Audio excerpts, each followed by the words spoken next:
The Gaza Health Ministry reports that since October the 7th, more than 44,757 Palestinians have been killed, including nearly 17,492 children. Updated figures also show that over 97,590 people have been injured in Gaza alone, with more than 10,000 missing under the rubble. In the West Bank, updated figures show that at least 785 people, including around 167 children, have been killed, with more than 6,250 people injured. At a soup kitchen in Khan Yunis on Tuesday, these Palestinians held out empty pots, hoping for meals of cooked rice. There's a shortage of food and supplies in Gaza, and there's been a big increase in looting. Only days earlier, nearly 100 trucks carrying food for Palestinians were violently looted while entering the enclave. 2 UN agencies told Reuters it was one of the worst aid losses over the last 13 months of war. The situation is very difficult, said this man, who added that this was the only soup kitchen with food every day. The looted convoy had been transporting food provided by the UN agencies who spoke to Reuters, UNRWA, and the World Food Programme. It was instructed by Israel to depart at short notice via an unfamiliar route from Kerem Shalom border crossing, according to UNRWA's Senior Emergency Officer Louise Waterridge. Of the 109 trucks in the convoy, 98 were raided. Waterridge also said some of the transporters were injured during the incident, but did not detail who carried out the ambush. Fighters from Hamas and other Gaza factions have formed an armed force to prevent gangs from pillaging aid convoys in the embattled territory. The force was formed this month as public anger rose at aid seizures and price gouging. That's all according to residents and sources close to the group, who say it has staged repeated operations, ambushing looters and killing some in armed clashes. On Tuesday, dozens of Palestinians held a funeral for a member of Hamas security forces, who died a day earlier in clashes with looters of food aid trucks. Ghazan Daya al-Nasara said everyone is against the bandits and looters, but people are being forced to buy from them. You are, against your will, obligated to buy a flour bag from a thief for $53, which is lower than its normal price, which has now reached $120 to $133, because you can't pay $133 for a bag of flour. Before the war, a sack of flour sold for $10 or $15. In the West Bank, the head of the haulers union, Adel Amr, said he's concerned about his drivers making the trip to Gaza. Of course, we get worried for the driver in Gaza that comes to transfer the aid, which is not merchandise. So he leaves his home risking his life, not knowing if he will come home, from gangs and the thieves and the armed gangs in Gaza. Amr said he was also concerned the supplies they bring in will never make it to the people who need it. Settlers torched cars during an attack on the Palestinian town of El Mazar al-Kabir near Ramallah in the Israeli-occupied West Bank on Wednesday, November the 20th. Video obtained by Reuters from resident Abdul Rahman Sanduka showed burnt vehicles and audio of a man saying in Arabic, "Settlers burnt our cars."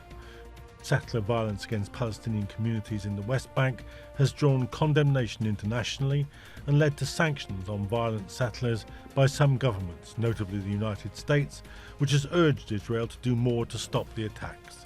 Israel has settled in the West Bank since capturing it during the 1967 Middle East War. Palestinians say the settlements have undermined the prospects for an establishment of a Palestinian state in the West Bank and the Gaza Strip with East Jerusalem as its capital. Israel views the West Bank as the biblical Judea and Samaria, and the settlers cite biblical ties to the land. Settler violence has been on the rise prior to the eruption of the Gaza war and has worsened since the conflict began just over a year ago.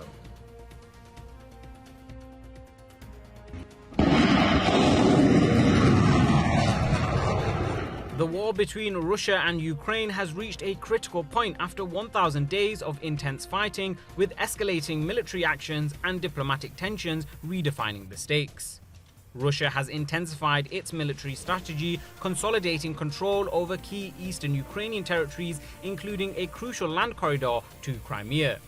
Moscow continues to deploy advanced weaponry such as Iranian drones and ballistic missiles and has bolstered its operations with support from North Korea. North Korea has also shipped additional arms for the war in Ukraine, including self-propelled howitzers and multiple rocket launchers.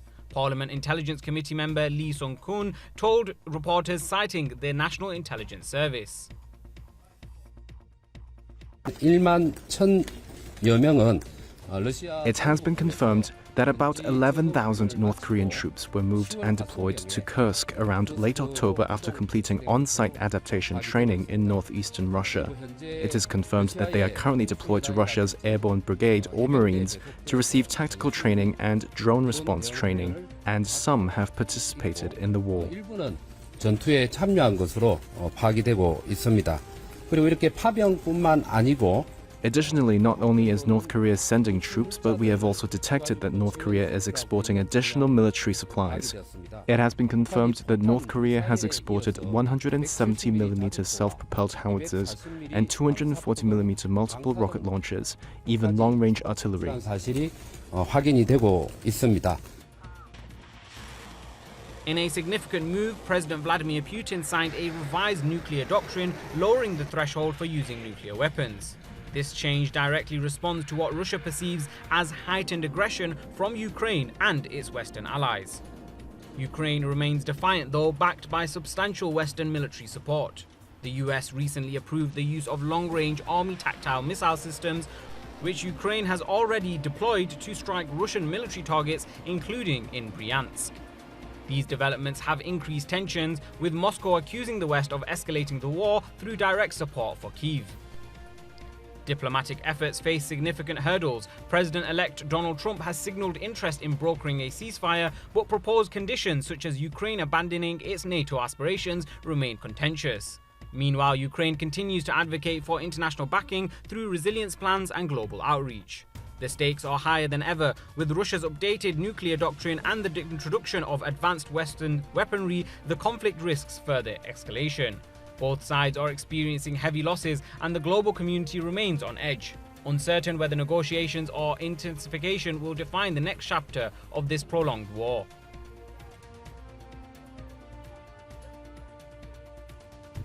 Linda McMahon, co-chair of Donald Trump's transition team, has been named as the president-elect's pick for education secretary in his upcoming administration. Linda McMahon is the former chief executive of WWE, which she co-founded with her husband Vince McMahon. In a statement, Trump praised the incredible job McMahon, the billionaire co-founder of World Wrestling Entertainment, has been doing as transition team co-chair, and said, "As Secretary of Education, Linda will fight tirelessly to expand choice to every state in America and empower parents to make the best education decisions for their families. We will send education back to the states, and Linda will spearhead that effort." McMahon was made transition team chair in August after having donated $814,600 to Trump's 2024 campaign as of July. McMahon chaired America First Action, a super PAC that backed Trump's re-election campaign, where she raised $83 million in 2020. She provided $6 million to help Trump's candidacy after he secured the Republican presidential nomination in 2016, according to the Associated Press.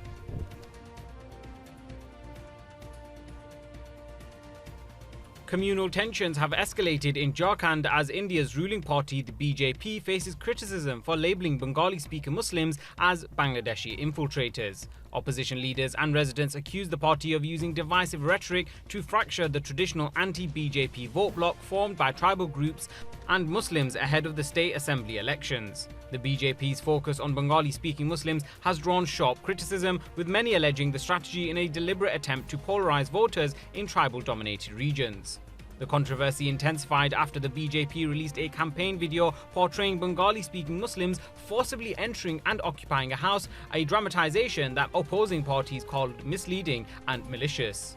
The Election Commission of India intervened, ordering the party to remove the video, though it continues to circulate on social media. The BJP has defended its stance, insisting it is raising concerns only about illegal Bangladeshi immigrants and not local Muslims. However, critics argue that the party has provided no evidence to substantiate these claims and is instead using the issue to create fear and division.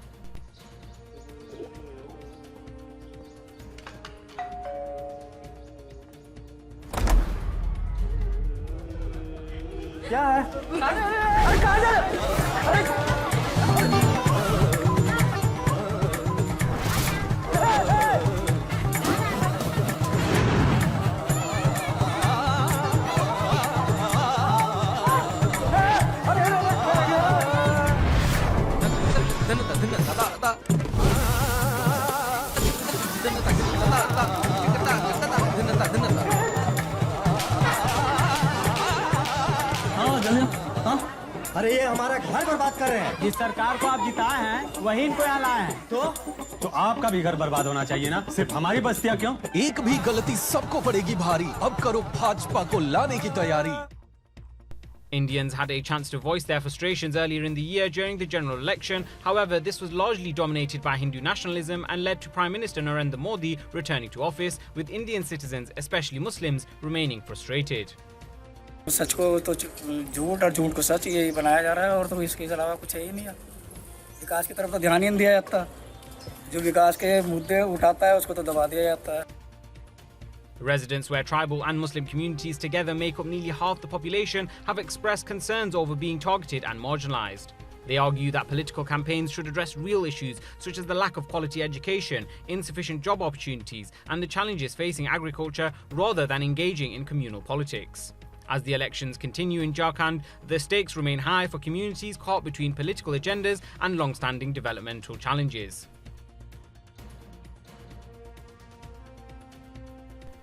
In a dramatic twist in Bangladesh's political landscape, the interim government led by Nobel laureate Muhammad Yunus is seeking to extradite former Prime Minister Sheikh Hasina, who has taken refuge in India following her ousting in August. After 15 years of leadership, Hasina's tenure ended amid a groundswell of student-led protests demanding accountability, transparency and freedom from alleged government repression. These protests, which became a nationwide movement, forced Hasina out and led her to seek refuge in neighbouring India. Bangladesh's interim leadership now accuses Hasina of corruption, murder and even crimes against humanity, charges that reflect the severity of alleged abuses during her rule. An arrest warrant has already been issued and prosecutors are expected to involve Interpol to facilitate her extradition back to Bangladesh. But it's not just a legal matter. This extradition request spotlights the complex dynamics of international diplomacy. India and Bangladesh, while close neighbours, face a delicate balancing act, with India navigating both its regional influence and its responsibility in harbouring a former leader of Bangladesh. If extradited, Hasina could face a highly publicised trial which may redefine accountability for former leaders and set new standards for justice and reconciliation in South Asia. This situation is being closely watched, not just in Bangladesh but across the globe, as it raises profound questions about political accountability and international cooperation. Keir Starmer and his Chancellor Rachel Reeves faced protests from farmers over the budget's extension of inheritance tax to cover landowners. Farm protests in London, supported by former Tory Minister Priti Patel and Tory leader Kemi Badenoch, claim the tax will mean the end of family farming. But some commentators doubt that the tax will make much difference to the shape of farming in the UK. Of the 210,000 farms in the UK, the government says only 500 will be affected by the tax. These will not be small family farms, but those owned by huge landowners, like the Crown and the landed aristocracy, who own over 30% of farmland in the UK. One of those is the Duke of Atholl, who owns 145,000 acres. The average farm is just 200 acres, and most farms are half that. The proposed inheritance tax is actually fair to farmers. It charges them 20% on amounts over £500,000, whereas everyone else pays 40%. In addition, farmers will have a decade to pay the tax, with no interest to pay on the amount they owe the public purse. That means that if you inherit an average terraced house in London, currently worth £700,000, you'll pay more tax than the farmers. Currently, farmers pay no tax, and this has meant that the very wealthy buy farmland to avoid paying tax. That's exactly what Jeremy Clarkson, the former TV presenter now advocating for farmers, did. He purchased a 1,000-acre Cotswold farm for £4.45 million. Clarkson's respect for traditional farming did not stop him renaming Curdle Hill Farm as Diddley Squat Farm. At the time, Clarkson wrote in the Times, "Land is a better investment than any bank can offer. The government doesn't get any of my money when I die." Another kickback against the budget from the rich, this time the supermarkets, joined with other retailers in writing a letter declaring that the increases in the minimum wage and national insurance will lead them to increase prices, sack workers and worsen conditions. Yet Sainsbury's and Tesco's, both signatories to the complaint, made £1 billion and £4 billion profit respectively last year. The CEO of Sainsbury's pocketed £4.5 million alone this year. The irony is that supermarkets are probably the biggest threat to UK farmers, using their position as monopoly buyers to drive down the prices paid to farmers. Supermarkets are also disproportionate importers of foreign foodstuff, undermining demand for domestically grown food. Keir Starmer's problem is that his budget disappointed working people and further decreased their enthusiasm for him, while at the same time his very moderate demands on the super-rich have been enough to mobilise them against him. He has disappointed his natural supporters and angered his enemies. It's an uncomfortable place to be, only a few months into government. President-elect Donald Trump made a high-profile appearance at the SpaceX Starship launch in Brownsville, Texas, where he was accompanied by Tesla's futuristic Cybertruck in his motorcade. The visit highlighted Trump's special relationship with tech mogul Elon Musk, who personally guided him through the SpaceX launch facilities. Donning his signature MAGA hat, Trump was seen paying close attention as Musk explained the intricacies of his Starship rocket, the largest spacecraft ever built. The launch marked the sixth test flight of the ambitious system, which Musk has heavily invested in to achieve orbital success. Standing on the horizon, the two leaders watched as the massive rocket lifted off in a spectacular display. That's the ship that is now going around the Earth. So if you want to maybe get a better view, if you come, let's go. Joining Trump at the event were Republican Senators Ted Cruz, Bill Hagerty and Kevin Cramer, alongside Representative Ronnie Jackson. Musk's groundbreaking work has not only earned him admiration, but also a formal role in Trump's incoming administration. He has been tapped to co-lead the newly established Department of Government Efficiency, aimed at streamlining federal corporations. The collaboration between Trump and Musk has grown increasingly public, with the two sharing the spotlight at recent events, including a UFC match. Musk even joined Trump's family on election night, with Trump's granddaughter playfully dubbing Musk as having earned uncle status. Trump has often praised Musk on the campaign trail, highlighting SpaceX's reusable rocket technology, often labeling the billionaire as a genius who needed to be protected. As Trump fills key roles in his administration, the pair's relationship signals a merging of innovation and a governance aimed at reshaping America's future. This AI-powered underwater robot was designed to keep wind turbines moving in the UK. Over 2,600 wind turbines are located offshore here. By 2030, the UK government wants to see that number quadruple. Each turbine typically requires a maintenance check 3 times a year, or more, as the turbines get older. That's where the autonomous underwater robots come in. Dubbed the Underwater Intervention for Offshore Renewable Energies, or UNITE project, they could enable high-precision operations even in turbulent sea conditions.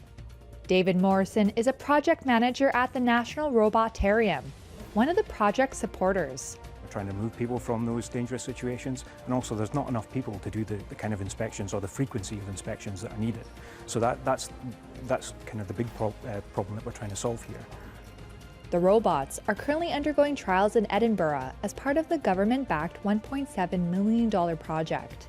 The robot's AI integrates 3D mapping technology, enabling it to create detailed underwater maps. This helps the robot navigate complex offshore structures and precisely identify components requiring maintenance. Jonathan Scharf-Vilners is the CEO of Frontier Robots, a collaborator on the project. So our artificial intelligence is mainly a big autonomy engine that is analyzing the environment to see where should the robot go next to make collect good data about the environment and how to autonomously navigate between these different places and also utilize the environment to its advantage. He said the fusion of sensor data helps the robot stay operational, even in the rough and murky waters of the North Sea. If successful, the system could deliver data insights in as little as 3 hours. That's a significant improvement from the current industry standard of 3 weeks. The engineers are now developing onboard robotic arms for the craft, with sea trials from industry partners expected in early 2025. Rafael Nadal bid farewell as his fans saluted their retiring hero in a bittersweet and emotional ceremony at a sold-out Malaga arena following his last professional match in Spain's 2-1 Davis Cup defeat to the Netherlands yesterday evening. Holding back tears as he tried to compose himself, Nadal gave a near 15-minute speech earlier this morning. The 22 Grand Slam champion had earlier lost 6-4, 6-4, ending a 29-match single streak in the Davis Cup and bringing the curtain down on his glittering career. Bueno, la realidad es que uno nunca quiere llegar a este momento, ¿no? Yo sinceramente no estoy cansado de jugar a tenis, simplemente el cuerpo ha llegado a un momento dado que no quiere jugar más a tenis, con lo cual hay que aceptar la situación. Yo sinceramente me siento un súper privilegiado, ¿no? He podido hacer de uno de mis hobbies mi carrera y aparte muchísimo más larga de lo que jamás hubiera imaginado, ¿no? Solo puedo dar gracias a la vida y gracias a toda esta gente que tengo aquí detrás. Algunos no están, muchos sí. After, the 38-year-old announced last month he was ending his playing career following the Davis Cup Final 8. His farewell party was not what he would have hoped for, as he lost his last match and Spain crashed out. While his teammate Carlos Alcaraz leveled his tie by beating Spain's new tennis king and were defeated in the decisive doubles.